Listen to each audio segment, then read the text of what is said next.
All right, folks, you ready to dive into some seriously messed up psychology? Always up for a little deep dive into the dark side of the mind. Today, it's all about Harley Quinn and her interesting relationship with the Joker. Oh, yeah. Can't go wrong with a little Harley and Joker drama, right? Right. But we're not just gossiping about fictional couples here. We've got this in-depth analysis to guide us.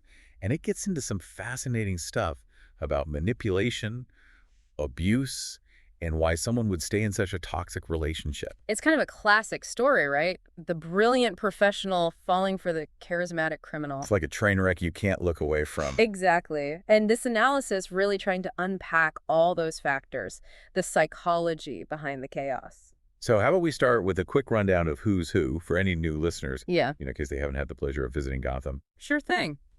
So we've got Dr. Harleen Quinzel, psychiatrist extraordinaire working at Arkham Asylum. And who is her patient zero?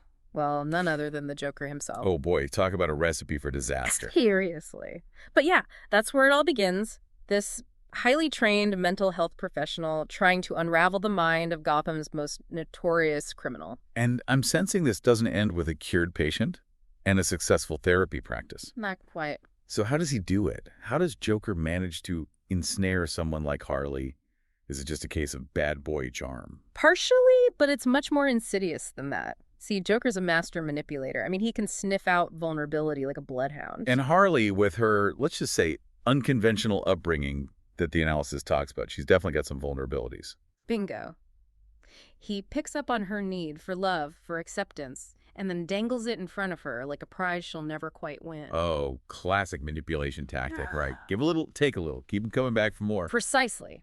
He creates this cycle of push and pull, affection followed by abuse, and it messes with her sense of reality. It's like that old saying, you always want what you can't have. Exactly. And all the while, he's reinforcing this power dynamic. He's in control, calling the shots, and she's left trying to please him to earn his twisted version of love. We're talking textbook cycle of abuse here, right? Absolutely. And let's not forget, for a significant period, Harley is essentially Joker's captive. Oh, right. What was that? The Gotham Bank hostage situation? That's the one. That whole ordeal, according to this analysis, really cemented that warped attachment. Okay, so we've got captivity, a massive power imbalance, and then sprinkle in a few acts of faux kindness here and there. Right. It creates this perfect storm for something called Stockholm Syndrome to develop. And for anyone who doesn't know, Stockholm Syndrome basically explains why someone might start to feel sympathy or even affection for their captor. It's a way for the brain to cope with a traumatic situation, a survival mechanism. Crazy how our minds work, right? Our brain's on trauma, folks. It's not always pretty.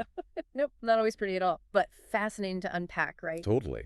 So we've established that Joker's a master manipulator, but this analysis suggests Harley's vulnerabilities play a big part in this whole mess, too. Oh, absolutely. It's like a lock and key situation, right? Yeah. He's got the master key to her heart, so to speak, even if it's a little rusty and covered in, well, Let's say questionable substances. Exactly. And what's the key? This analysis points to her childhood. Seems like things weren't exactly peachy in the Quinzel household growing up. So she's got this unfulfilled need for love and acceptance, and enters the Joker, stage left, with his own twisted version of affection. Right, and it's not just about the affection either. She's drawn to his whole chaotic aura. Remember, pre-Joker, she was living a pretty by-the-books life. Yeah, psychiatrist, following the rules, trying to make sense of the world, then bam, she gets a taste of Joker's brand of anarchy. And it's intoxicating. Suddenly, the mundane becomes a thrill ride. He represents a rejection of everything she thought she knew, a complete break from societal norms. So it's not just about finding love, it's about finding freedom. That's a big part of it, according to this analysis. Freedom from expectations, from boredom, from the ordinary.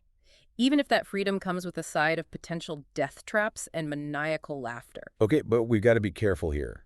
There's a fine line between exploring the psychology of this relationship and romanticizing it. Oh, absolutely. And unfortunately, you see this romanticized version pop up a lot, especially in some of the more recent adaptations. Yeah, the whole mad love thing, it's almost become a cliche. And a dangerous one at that. We can't forget that at its core, this is an abusive relationship. Right, no matter how much she might think she loves him, it doesn't excuse his actions. Exactly. He's responsible for his own behavior. And what's even more interesting, the analysis suggests Harley might know this on some Oh, level. he's not completely clueless, right? Right, but she still clings to this idea that she can change him, that her love is somehow the cure for his supervillainy. Which, let's be honest, is a recipe for disaster. Like trying to reason with a rabid badger, it's not going to end well. And yet it's a fantasy she keeps coming back to. It's heartbreaking in a way. It really is. You almost want to shake her and be like, he's a clown who throws pies, not a stray puppy. You can't fix this. Right. But it's that emotional hold. She's in too deep. It's like this analysis suggests she sees the unhealthy dynamics, the manipulation, but she can't quite break free. So she's aware but trapped. That's even more heartbreaking. What keeps her from just cutting the cord and running for the hills? Well, Joker's no dummy. He knows how to reel her back in when she gets too close to the edge. Oh, you mean he's not just chaos and violence 24/7. Mm, He has a sensitive side. he does. Or at least he knows how to fake it really, really well.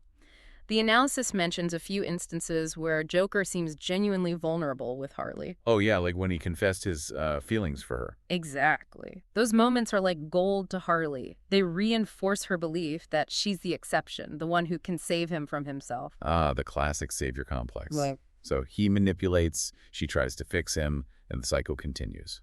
Sadly, that's the pattern we see. And it makes you wonder, can someone truly break free from that kind of toxic bond? Right. Can Harley ever really escape Joker's orbit? Or is she destined to be drawn back into that chaotic dance forever? It's a tough one. I mean, there have been times in the comics and even some of the movies where she breaks free, tries to build a new life. Yeah, she even tries on the whole anti-hero thing for a while, right? Exactly. But that pullback to Joker, it's always lurking there in the background. It's like she's trying to outrun her own shadow. That's a great way to put it. It highlights how tough it is to break free from toxic relationships. Even when you know on a logical level it's bad for you, that emotional pull can be almost impossible to resist. So what's the takeaway here for our listeners? What can we learn from Harley and Joker's messed up dynamic? Well, first off, never date a homicidal clown. I think that goes without saying.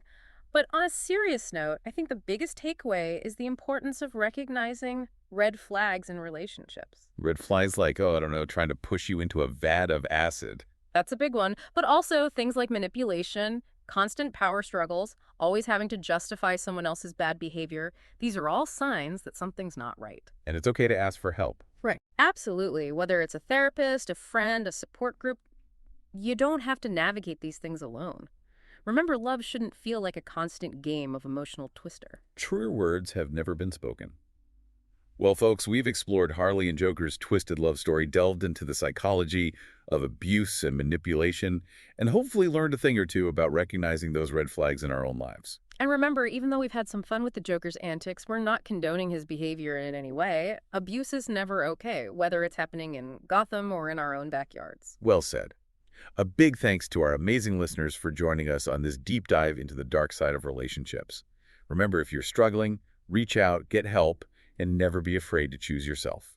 Until next time, stay curious and stay safe.